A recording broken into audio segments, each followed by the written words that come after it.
Audi का glass door open करते उसे घबराहट ने आ घेरा। यूनिवर्सिटी में अभी कदम भी नहीं रखा था कि उल्टी हरकतें शुरू कर दी। अगर अंदर कोई ना हुआ या ऑडी बंद हुआ या किसी ने उसे चुपके से अंदर जाते देख लिया तो ना जाने कौन कौन से सवाल सर उठा रहे थे, जिनको उससे लपेट कर साइड पर रखा और अंदर चली गई। चंद सीढ़ियां चढ़ते ही उसकी हंसी होती मादी लौट आई। अंदर कोई ना था। वो जल्दी से मोबाइल लेकर छूमंतर होने का सोचती उस तरफ चली आई जहां वो और महक बैठी थी। यहाँ नहीं है तो कहाँ गया? वो बड़बड़ाती हुई कमर पर हाथ रखे सीधी खड़ी हो गई। ओडी के आखिर में एक लकड़ी का बॉक्स लगा था, किसी ने वहां ना रख दिया हो। इस सोच के तहत वो सीढ़ियां चढ़ती ऊपर जाने लगी। उसके दाएं और बाएं तरफ कितार दर कितार कुर्सियां ही कुर्सियां लगी थीं, स्किन कलर के फोम वाली। बॉक्स तक पहुंचकर उसे तलाश किया मगर वहां भी नहीं था। या अल्लाह, कहाँ चला गया? वो रोने के करीब हो गई। पहले एक सेलफोन गुमा चुकी थी, इतनी मुश्किल से नया खरीदा, अब ये भी। कहीं आप ये तो नहीं ढूंढ रही? काफी बुलंद आवाज से नीलम की रीढ़ की हड्डी में सनसनाहट सी पैदा होकर मतूम हुई। पलट कर देखा, उसके दाएं तरफ वाली कुर्सियों की कितारों में वो कोने वाली कुर्सी पर दरमियान की कितार में बैठा था। उससे हाथ ऊपर करते कहा। कुर्सी की पुष्ट पर खड़े होने के बायस उसे बस उसका हाथ हवा में लहराता नजर आया था, जिसमें उसका मोबाइल झूम रहा था। वो भागती हुई सीढ़ियां तय करती ओडी के वश में आ खड़ी हुई। उसी कितार के सामने जिसकी आखिरी कुर्सी पर वो बरजुमान था, वही कमेटी का मेंबर। उसे सर को हल्का सा गम देते नीलम को देखा। ये हमारा है। वो उसके हाथ में मौजूद स्मार्टफोन की जानिब इशारा करते हुए बोली। उससे टांग पर टांग रखी, टांग नीचे उतारी, फिर कोट को झटक के देख खड़ा हुआ। उसके पास पहुंचते ही उसे नजरों से घूरा। नीलम ने उसके हाथों से मोबाइल लेने को अब भी हाथ बढ़ाया ही था कि उससे अपना हाथ पीछे खींच लिया। उसे नासमझी से उससे देखा, फिर मोबाइल झपटना चाहा तो उससे हाथ ऊपर कर लिया। नजरें मसलसल उसके घबराए और चुंचलाए चेहरे पर जमी थीं। नीलम ने उचक कर मोबाइल लेना चाहा मगर नाकाम रही। वो बामुश्किल उसके कंधे तक पहुंच रही थी। पूरा ओडी साए साए कर रहा था और एंट्री टेस्ट के मनासिर अभी दिमाग में ताज़ा थे। साथ ही उसका बेरहम रवैया भी याद आ चुका था। मुर्दा वजूद, खून, रखें अपने पास। वो गुस्से से कांपती आवाज से बोली और साथ ही बक्कियां सीढ़ियां उतर कर ओडी से बाहर जाने के लिए तकरीबन भाग रही थी जब वो भी उसके पीछे उससे भी तेज रफ्तार सीढ़ियां उतरने लगा। ओडी के दरवाजे पर ही उससे जा लिया। नीलम के चेहरे पर खौफ के साए ले रहे थे, जबकि मुकाबिल का चेहरा हद दर्जा संजीदा था। वो आगे बढ़ने लगा। नीलम ने उल्टे कदम उठाने शुरू कर दिए। ऐसा लगा अभी भी वो स्टाफ कॉलोनी के सेकंड फ्लोर पर खड़ी है। वो ही मंजर था। वो पीछे हट रही थी, वो आगे बढ़ रहा था, यहाँ तक कि पहली कितार में लगी कुर्सियों से उसकी टांगें टकराईं। वो पूरे कट से सीट पर बैठने के अंदाज में गिरी थी। शहद रंग जुल्फों ने अगले कंधे पर डेरा डाल लिया था। साथ ही कुछ शरीर लटों ने आरजू पर रेशम का पर्दा डाला था। वो आगे बढ़ा और कुर्सी की सतह पर शूज रखे और एक हाथ हैंडल पर टिका कर मेजर आज सालिम ने उसके जाने की तमाम राहें मसदूद कर दी। जब कौमी तराना पढ़ा जाए तो क्या किया जाता है? भारी आवाज, संजीदा अंदाज। नीलम की जान हवा होने लगी। एंट्री टेस्ट के तमाम मनासिर फिल्म की तरह उसकी आंखों के सामने ले रहे थे। नाजुक जिस्म का रुआं रुआं सनसना उठा। अदब से खड़े होना चाहिए ना?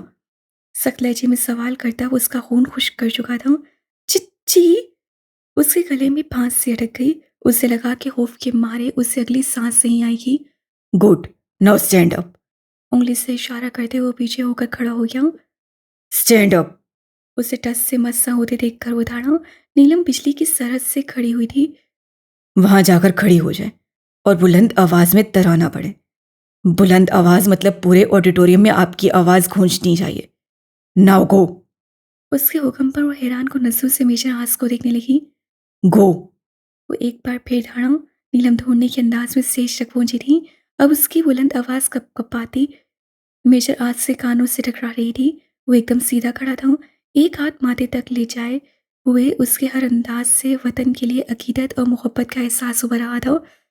तराने के एहतमाम पर उससे एड़ी बजाकर माथे पर टिका हाथ नीचे गिरा लिया। नीलम फौरन नीचे उतरी थी। आज सालम ने एक नज़र उसके सुर्खोदे चेहरे को देखा और कोट की अंदरूनी पॉकेट से सेलफोन निकालकर उसकी जानिब बढ़ाया। वो थामने लगी थी जब वो बोला, अपने मुल्क का एहतराम करना सीखें। अगर आज आप इस खुली फिजा में बगैर रुकावट के सांस ले रही हैं ना, तो ये सिर्फ इस मुल्क की मजबूत सरहदों की वजह से। आप मकरूज हैं इस धरती की। ये नखरा और गरूर बहरहाल इस मामले में आप पर जचता नहीं है। उसके अल्फाज ज़्यादा पथरीले थे कि लहजा नीलम जांच न सकी। सेल उसके हाथ में अब कँपकपा रहा था। उस पर एक तेज नज़र डालता, वो पेंट की एक जेब में हाथ डालता, ओडी से बाहर निकल गया। नीलम ने गहरे गहरे सांस लिए और उसके पीछे ही निकल आई। डिपार्टमेंट ऑडिटोरियम के पिछले हिस्से से करीब पड़ता था। पिछले हिस्से में ग्राउंड और चंद दरख्तों के बाद डिपार्टमेंट से वो अभी ओडी के पिछले हिस्से की जानिब पहुंची ही थी जब उससे मेजर आस को जाते देखा। वो दीवार की ओट में हो गई। मेजर आस जा रहा था और एक आम से लिबास में उल्फूस आदमी आ रहा था, जैसे कोई माली या चपरासी हो। दोनों बिल्कुल पास से गुजरे थे। जब फायर की आवाज़ आई, नीलम की चीख हल्क में ही दब गई। डर कर उसने उस दीवार से सर आगे निकाला। गोली आदमी के सीने पर लगी थी। मेजर आज रिवॉल्वर वापस पॉकेट में डाल रहा था। फिर ग्लासेस चढ़ाए वो ऐसे चलता बना जैसे अभी कुछ हुआ ही नहीं। पीछे नीलम एक बार फिर चकरा कर गिरी थी। मेजर आज सालम ने पलट कर देखा। वो उससे काफ़ी फासले पर थी। All dead. सब मर गए। इतला देते ही उसे पावर बटन प्रेस किया और उस बेहोश वजूद पर एक नजर डालता। तासों से सर झटकता मुड़ गया।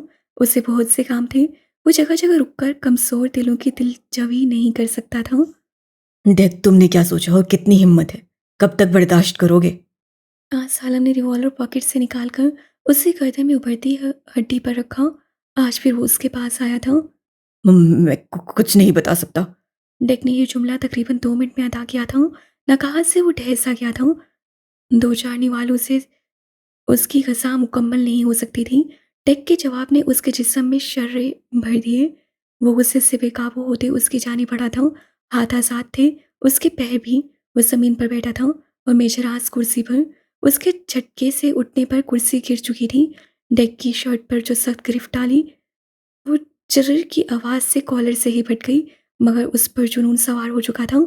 उससे टांगों का हाथ का भरपूर इस्तेमाल करते टेक को ज़ख्मी कर डाला था।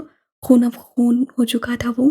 बेसमेंट की दीवारों पर वो उसे किसी लचकदार गेंद की तरह उछाल रहा था। मजबूत बूट मार मार कर उसका पूरा मुंह खून से नहला दिया।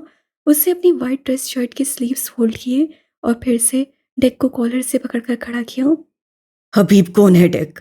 उससे डेक का मुंह थोड़ी से पकड़ते अपने मुकाबिल किया। मुझे जवाब चाहिए। उसको नफी में साहिलाता देख वो दहाड़ा था। एमली, एवा, मार। डेक बड़बड़ाया। मैं तुम्हारी बीवी और बेटी को महफूज मुकाम पर पहुंचा दूंगा।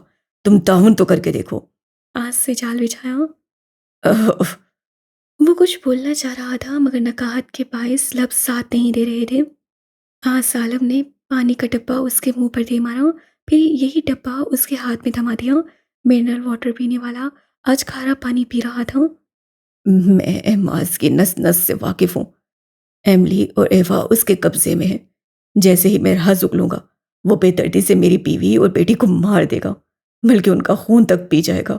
टेक ने बामुश्किल बात मुकम्मल की। नहीं है वो उसके कब्जे में। आज सीख कर बोला। टेक बेबसी से रोने लगा, जिसका मतलब था कि वो कुछ नहीं बताना चाहता। ओके, बहुत नरमी से डील किया मैंने तुम्हारे साथ, लेकिन तुम ये नरमी डिजर्व नहीं करते। आज साले में लोहे की रॉड उठा ली। टेक की चीखें दरो दीवार को हिला रही थी। वो तड़प रहा था, रो रहा था, हाथ जोड़ता गिड़गिड़ाता, मगर मुकाबिल गोया पत्थर था या रोबोट जिस पर कोई चीज़ असर न कर रही थी। न इल्तिजाएं, न मिन्नतें, न गिड़गिड़ाहट। पूरे 2 घंटे तुम्हारे सर पर बैठी रही हूँ मैं। मैडम बेहोश हो गई। भाई ऐसा भी क्या देख लिया तुमने? चूसे का दिल लिए फिरती हो। वो दोनों टैक्सी में बैठी घर को जा रही थी जब महक बोली, आशी और बीना कहाँ है? नीलम ने पसमूरता लहजे में पूछा। तुम्हें ढूंढते खवार होते रहे। बाद में पता चला कि एक लड़की फायर की आवाज से बेहोश हो गई थी। उसे मेडिकल डिपार्टमेंट लेकर गए हैं तो मैडम वहां खून खून करती, बेड पर सर पटकती मिली। खैर, आशी और बीना तो मैंने घर भेज दिया। तुम्हें रेस्ट की जरूरत थी। नर्स से जाने कौन सी मेडिसिन दी। 2 घंटे बाद होश आया। मैंने साइका आपी को कॉल कर दी थी कि हम कुछ लेट हो जाएंगी। वजह नहीं बताई।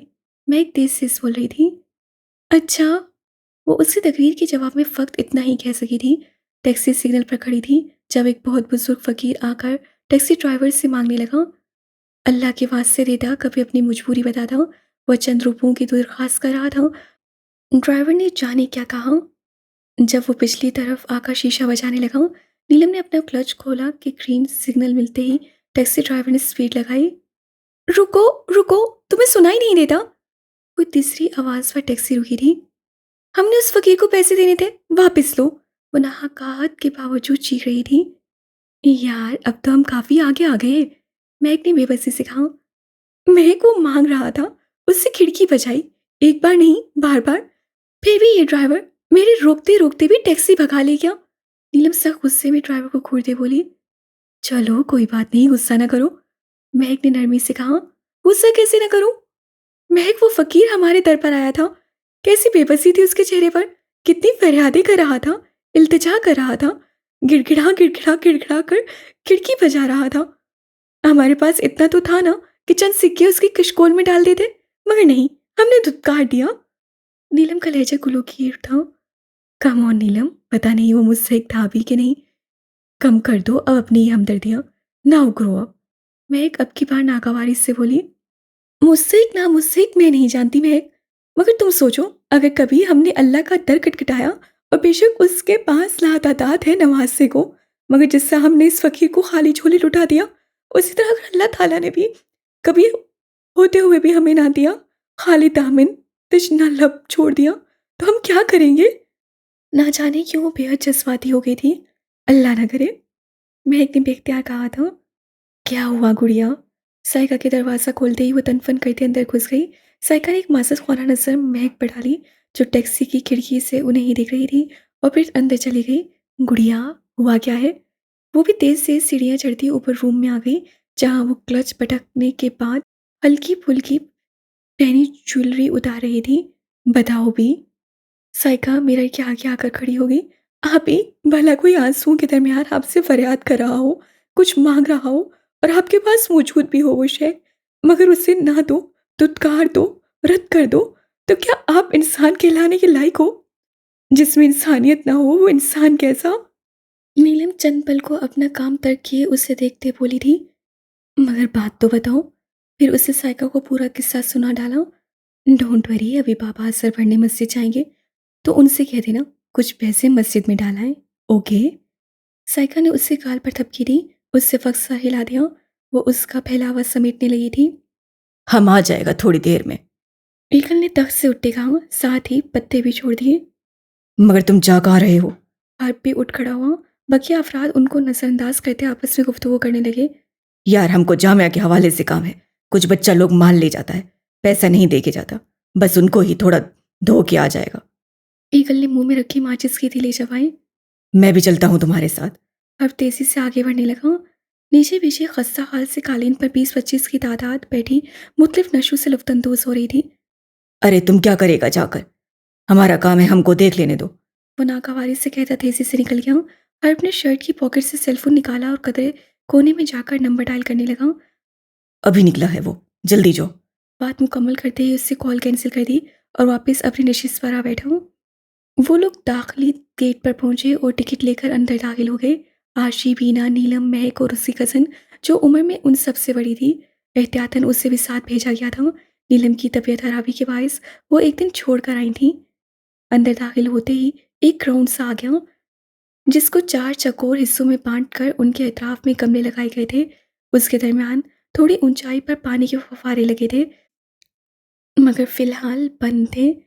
हरी भरी घास, एक तरफ कोने में चंद लोग शूटिंग कर रहे थे। महक, चलो शाबाश, हमें इसकी हिस्ट्री बताओ।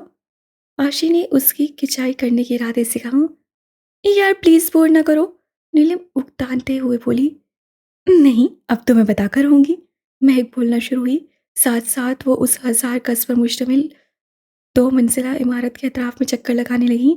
इमारत के चारों तरफ 4 गुंबद, जबकि छत पर 5 गुंबद मौजूद थे। यार किस कदर हसीन है ये, नीलम ने तारीफी अंदाज से कहा। ये माहिर तामीरात आगा मोहम्मद हुसैन ने डिज़ाइन किया है, महक ने बताया। एक्चुअली शोर्तन महोटा, एक हिंदू ताजिर ने ये महल 1927 में तमीर करवाया था अपने अहले खाना की रिहाइश के लिए। पहले ही कराची सिर्फ तिजारत को आया था, मगर उसके लिए ये शहर लकी साबित हुआ है। 1947 तकसीम हिंद के बाद वो अपनी फैमिली के साथ हिंदुस्तान चला गया। फिर यहाँ वजारत खारजा का पहला दफ्तर कायम किया गया।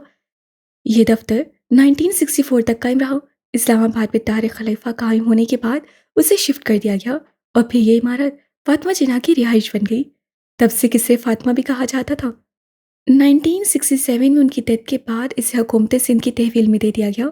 साथ ही ये हुक्म भी जारी किया कि इस इमारत को एक अजायब घर बना दिया जाएगा जो पाकिस्तान के सफाकती विरसे की अक्कासी करेगा।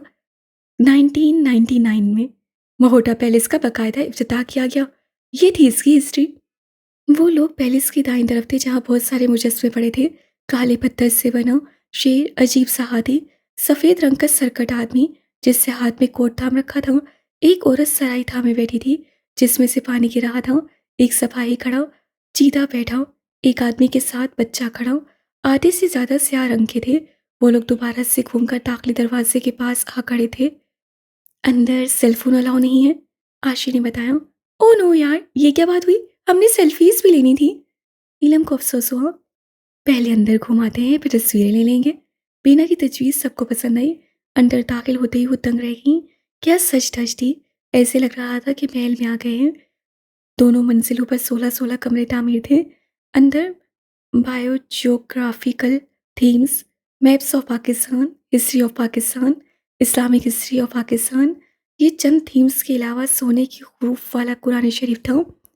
पूरा व्यू करने के बाद वो लोग बाहर आईं। अब चूंकि 4 बज रहे थे तो लोगों की आमदोरफ्त भी बढ़ गई थी। रश होने लगा। अमूमन इतना नहीं होता था। हमारी बिल्कुल अच्छी नहीं आई, डिलीट करो इसे महक। नीलम चिल्लाई। बहुत ज़बरदस्त है, चुड़ैल लग रही हो। महक ने तस्वीर देखते मजाक उड़ाया जिसमें हवा के चलने के बायस नीलम का पूरा चेहरा उसके बाल ढाम चुके थे। महक डिलीट करो, वो उसकी जानिब लपकी। तुम करती हो। वो पीछे हुई। नीलम उसकी जानिब बढ़ी। महक ने दौड़ लगाई। महक। नीलम भी कहाँ हार मानने वाली थी। महक। वो भी उसके पीछे भाग रही थी। महक घास से उतरकर राहदारी में भागने लगी। नीलम भी पीछे हो ली। ब्लॉक हिल पहने उससे काफ़ी दुश्वारी हो रही थी मगर वो भी अपने नाम की एक थी। ईगल राहदारी से गुजर रहा था। जाने कितने रक्शे बसें बदल कर वो यहाँ तक पहुँचा था। उसे पता था हर्ब ने कोई मुख पर छोड़ रखा है। सामने से आते तकरीबन अपने हम उम्र शख्स की जानिब देखकर उसे सर पर बंधे रुमाल को और कस दिया। साथ ही दाएं कंधे को हरकत दी थी। मुकाबिल ने भी कंधे को हरकत दी और आगे बढ़ने लगा। ईगल भी उसकी जानिब ही बढ़ रहा था। गहरे रंग के कुर्ते की जेब से एक तयशुदा पर्ची निकाली। बिल्कुल पास से गुजरते वो पर्ची उस शख्स के हाथ में थमाने लगा था जब एक लड़की भागती हुई उनके बीच से गुजरने लगी। आह! किसी पहाड़ जैसे वजूद से टकराती वो घूम से गई थी। इडियट, रास्ते में खड़े हैं। वो बड़बड़ाती हुई आंधी तूफान की तरह वापस भाग गई। ईगल ने आसपास नजर उड़ाई। पर्ची जमीन पर कहीं नहीं थी। गमलों के पास देखा, इधर उधर मगर ना जाने कहाँ चली गई थी। तुम घूम कर आओ, मैं तलाश करता हूँ। ईगल राजसाही से बोला। वो शख्स अब म्यूजियम के अंदर जाने लगा था। ऐसे पोज कर रहा था जैसे यहाँ घूमने आया हूँ। ईगल अकाबी नसों से चारों ओर देखने लगा। उसे दूर से 4-5 लड़कियों का वो ग्रुप उछल कूद करता नजर आ गया। ईगल के कदम उसी जानिब उठने लगे थे। जब कह दिया था कि कर दो डिलीट, फिर क्यों नहीं मानी? भुगत लिया ना अब। वही लड़की जो उससे कुछ देर कबल टकराई थी ऊंचा बोलती हंस रही थी। उसकी हंसी से कोयल चलते रिंग सा बज उठा था। मेरा पैर।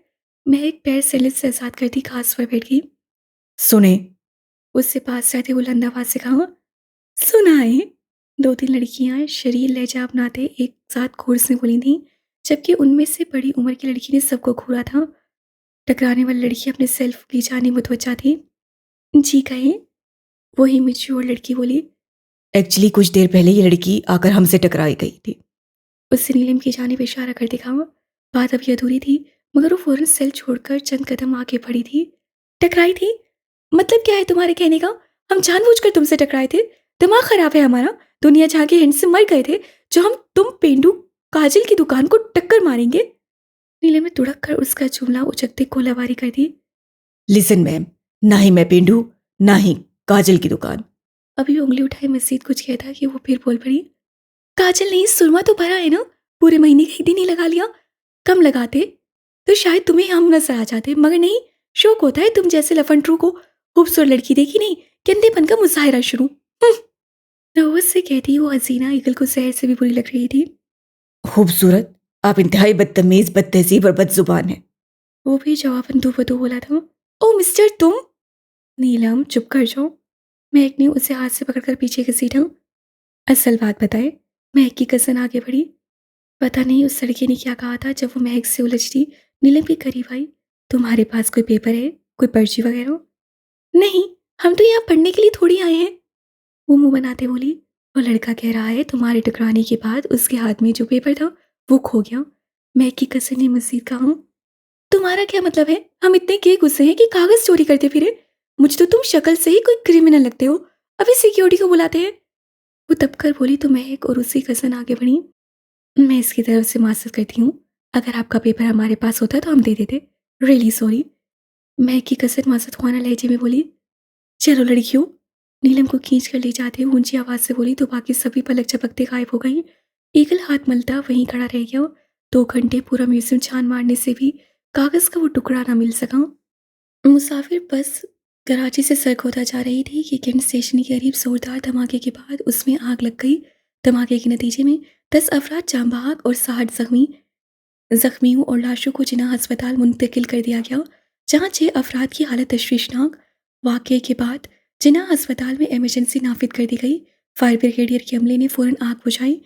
ताहम धमाके के नतीजे में बस मुकम्मल तौर पर तबाह हो गई और करीबी इमारतों के शीशे भी टूट गए। शहर शहर के टीवी पर एक ही खबर बार बार चलाई जा रही थी। जली लाशें, बसें, जख्मी लोग, मुतासरा मकान। इवेंट में बिल्कुल खामोशी थी। दमसादे सब ये खबर सुन रहे थे। अपने आवाम को इस मुश्किल वक्त में आहें सिसकियां भरते देख रहे थे, मगर वो जैसे बेबस हो गए थे, जैसे उनके हाथ पैर बांध दिए गए थे। अगर उन सब में कोई शोर करके अपना गुस्सा निकाल रहा था तो वो मेजर आसा। दीवार पर मुक्के बरसाते वो चीख रहा था। मैंने पूरी रात लगा दी, पूरा दिन लगा दिया। मैं नाकाम रहा। इस सब के पीछे सिर्फ उसका कसूर है। मैं छोड़ूंगा नहीं उसे, जान से मार डालूंगा। दीवार पर मुक्के मारते मारते वो चिल्ला कर रो रहा था। उसके हाथ का गोश्त फट चुका था। स्कूल डूम यार, पागल हो गए हो क्या? तुमने कोशिश तो की थी ना, कोर्स भी हासिल कर लिए थे। अब अगर अल्लाह को नहीं मंजूर। नहीं, जो कुछ भी हुआ है मेरी लापरवाही के नतीजे में हुआ है। वो अपने साथी का हाथ झटकता बोला। मेजर आस, डायरेक्टर जनरल से आपकी मीटिंग है। उसके लिए आपको इस्लामाबाद जाना होगा। आईएसआई के हेडक्वार्टर में ही आपकी उनसे मुलाकात हो सकती है। इस एक हफ्ते के अंदर जैसे आपके पास वक्त निकलता है, मैं टाइमिंग फिक्स कर दूंगा। कैप्टन शाहिद ने उसके बराबर बैठे जख्मी हाथ से बहते खून को साफ करते पट्टी बांधी, साथ ही इतला भी दी थी। पहले तो मुझे मजीद तबाही होने से रोकनी है। एमाज के मुताबिक उसमें 3 कोड्स थे। एक धमाका तो मैंने ही रोक सका, मगर बाकी 2 का सुराग लगाना है। और उसके लिए अगर मुझे उसकी जान भी लेनी पड़ी तो मैं एक पल का भी तौकुफ नहीं करूंगा। वो बेलचक लहजे में कहता ऑटोमेटिक पिस्टल उठाए निकल गया। दादू, जब आपकी तबीयत ठीक नहीं तो क्यों रोजा रखा? पहले ही रोजे हॉस्पिटल के दर्शन कराई, आ गया सुकून। नीलम ने इब्रार साहब से दवाइयों का शॉपर थाम दिखा, जबकि साइका दादू को तख्त पर लिटा रही थी। उनके सर के नीचे तकिया रखने लगी। मैं रोज़ा क्यों ना रखूं भाई? कौन सा पूरे साल रोज़े रहते हैं? एक यही तो बाबरकत महीना है, गुनाह बख्शवाने का, तौबा करने का। दादू आरजूल्दगी से बोली। कम गुनाह करते थे ना दादू? वो मुस्कुराहट दबाते बोली। इब्रार साहब और साइका ने भी मुश्किल हंसी सब की। ए, तेरा क्या मतलब है? देख अबरार, समझा दे इसे, इस वक्त मेरे मुंह ना लगे। दादू भड़क उठी। अम्मा तंग कर रही है आपको बस। इब्रार साहब हंसते हुए बोले। "हम्म।" दादू ने उससे घूरी से नवाज से बाजू चेहरे पर रख लिया। मैं आज दादू के पास ही सो जाती हूँ। साइका तकिया उठाकर कालीन पर रखते हुए बोली। हमें नहीं आती नीचे नींद, हम अपने कमरे में ही सोएंगे। नीलम मुंह बसोरते ड्राइंग रूम से निकल गई। इब्रार साहब भी जा चुके थे। रात धीरे धीरे सिरक रही थी। कमान किसी साथ लिए चांद पूरे आसमान पे तनहा था। खिड़की पर पर्दे सरसरा रहे थे। हवाओं के दोष पर उड़ते रात के सन्नाटों में हल्की सी आवाज़ पैदा करते दुनिया और जहां से बेखबर वो वजूद मीठी नींद की आगोश में अचकोले ले रहा था। बगैर कोई आवाज़ पैदा किए वो मजबूत कदम उठाता आगे बढ़ रहा था। एक हाथ में FN57 पिस्टल थामे, दूसरे से खूब अंधेरे से चीजें टटोलते पेट की जाने बढ़ रहा था। खिड़की का पर्दा सिरका और बेड पर मौजूद वजूद के चेहरे पर चांदनी से बिखर गई। कयामत हेस हुसन था। कई बार उसे धोखा लगने लगता। कोई किसी से इतनी ममासलत भी रख सकता है? दुनिया से बेगाने इस वजूद में हल्की सी जंबिश हुई थी। पूरे बेड पर फैली शहद रंग जुल्फों ने कुछ और जगह घेर ली थी। वो महफूज सा आगे बढ़ने लगा। चंद पल के लिए फरामोश कर चुका था अपने आने का मकसद। ये चेहरा अगर चाहे तो साहिल की साकित लहरों में तबाही ले आए। अभी उससे एक कदम मज़ीद उठाया था कि बेड के साथ पड़ी साइड टेबल पर मौजूद अलार्म क्लॉक ज़मीन बोस हो गया। वो वजूद हड़बड़ाकर उठ बैठा। इससे पहले कि उसकी फल्क शगाफ चीख कोई नई मुसीबत खड़ी कर दी, उसका मुंह बंद कर चुका था। नीलम के होंठों पर उसका जोर इतना था कि उसे लगा उसका सर तकिए के अंदर घुस जाएगा। वो बेड के किनारे सीधा खड़ा था और हाथ उसके मुंह पर धरा था, जबकि दूसरे हाथ में मौजूद पिस्टल अपने लबों पर रखकर खामोश रहने का इशारा किया। श्श, आवाज नहीं। अगर जरा सा भी मुंह खोला तो तुम्हारे घर वालों को सुबह तुम्हारी लाश मिलेगी। अंडरस्टैंड? नीलम को लगा वो सूर फूंक रहा है। वो जोर जोर से नफी में सर हिलाने लगी। हाथ हटा रहा हूं, मगर आवाज नहीं। एक बार फिर वार्न कर दे। वो हाथ हटा चुका था। पिस्टल से नीचे उतरने का इशारा किया। नीचे उतरो। मध्यम आवाज में भी कुर्राहट नुमाया थी। वो कपकपाती हुई नीचे उतर गई। नाइट ड्रेस से मलबूस और लापरवाह से हुलिये में भी ठटक जाने पर मजबूर कर रही थी, मगर मुकाबिल कमजोर ना था। उसका पिस्टल था तो उसकी जान लेकर उन 10 अफराद को वापस ले आता। बाजू से दबोचकर उससे बेड के किनारे पर नीचे पटका और खुद भी घुटनों के बल उसके मुकाबिल बैठ गया। वो कागज कहाँ है? हो ना हो वो तुम्हारे पास ही है। उसके सर लहजे में किए गए सवाल पर क्षण से उसके जहन के पर्दे पर वो वापसी का मंजर ले रहा हो। अभी हम समेट लेंगे ना, थोड़ी देर रेस्ट करने दें, थक गए हैं। साइका ने उसे ड्रेस, सैंडल और ब्रेसलेट उठाने का कहा, जो सब पहनकर वो म्यूजियम गई थी। वापस आती थकन से ढह गई। गुड़िया, सैंडल साफ करके रैक पे रखो, ड्रेस भी हैंग करो, उठो जल्दी। उसके बार बार कहने पर वो मुंह बनाती सेलफोन पटकती उठी। सैंडल साफ करते उससे ब्लॉक हील के नीचे देखा, बबल के साथ कोई कागज चिपका था। ओ, ये तो वही कागज है। उससे कागज का वो तयशुदा टुकड़ा च्युइंगम से अलग किया और खोला। वो बिल्कुल खाली था। ये तो खाली है। अजीब आदमी था, इसके लिए पागल बहस कर रहा था। उससे कागज रूम की डस्टबिन में डाल दिया, जिस पर सिर्फ रदी थी। बहुत सारे कागजात में वो पर्ची भी गुम हो गई। कागज, वो तो हमने फेंक दिया। उससे घबराते हुए खौफसदा अंदाज से कहा। फेंक दिया? मैं पूरे 2 रोज से पागलों की तरह उसे ढूंढ रहा हूं और तुम कह रही हो कि फेंक दिया? वो भड़क उठा था। वो बिल्कुल खाली था, हम अचार डालते उसका। उसे गुस्सा आ गया इस बिन बुलाई मुसीबत पर। खाली नहीं था वो, उसमें जाने महफूज थी हजारों लोगों की। वो गुर्राया। हमें क्या? उसके बहस करने पर वापस से बाहर हो गया। बकवास बंद करो नहीं तो मुंह तोड़ दूंगा तुम्हारा। कातिल हो तुम हजारों लोगों की और आगे से अकड़ रही हो। वो गजबनाक तेवर लिए बोल रहा था। हमारा यकीन करो। घबराहट के बाइस उसकी जुबान लड़खड़ाने लगी। चुप, एकदम खामोश, नहीं तो अभी गला दबा दूंगा तुम्हारा। वो दबी दबी आवाज से गुर्राया। हमें क्या पता था कि वो कागज का टुकड़ा। उससे नीलम के बाल सख्ती से अपनी मुट्ठी में जकड़ लिए। चेहरा कुछ ऊपर को उठ गया। सुर्खी माइल, होंठ अधखुले थे। उसके मुंह से सिसकारी सी निकली थी, मगर खौफ के बायस मजम्मत न कर सकी। कागज का टुकड़ा नहीं था वो, नहीं था वो कागज का टुकड़ा। हजारों लोगों की जिंदगी का अमीन था वो, और तुम उनकी जिंदगी की कातिल हो। बेलचक लहजे में कहता वो नीलम की अवसान गदा कर गया। आज कैंट स्टेशन पर जो लोग मरे हैं उनकी मौत की जिम्मेदार तुम हो। उसे प्रेशराइज कर रहा था कि वो उसे कागज ला दे। नहीं नहीं, हमने कुछ नहीं किया। उसके आंसू रवानी से बहने लगे। वो तो लाल बेग तक को नहीं मार सकती थी, कजर के जीते जागते इंसान मार देती। इस इल्जाम पर उसकी जान हवा होने लगी। वो कागज उस बास्केट में है। उसे छोटी सी डस्टबिन की जानिब इशारा किया, जो राइटिंग टेबल के पास गैर जरूरी कागजात डालने को रखी थी। ईगल ने झटके से उसके रेशम जैसे बालों को अपनी गिरफ्त से आजाद किया और उठकर वो बास्केट ले आया।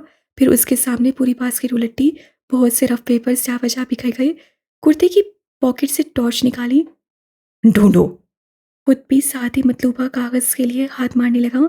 सर पर लाल रंग का रुमाल लपेटे, गहरे जामनी रंग का कुर्ता, सुरमे में डूबी आंखें जिनकी साख्त ही मालूम नहीं हो पा रही थी। आधे इंच तक बड़ी शेव, मूछियों घुंघराले, कंधे से भी नीचे तक जाते बाल, बहुत अजीब व गरीब खुलिया। मुझे बाद में घूर लेना, पहले कागज तलाश करो। उसकी सर्द आवाज पर उससे फौरन नजरों का साविया बदल लिया।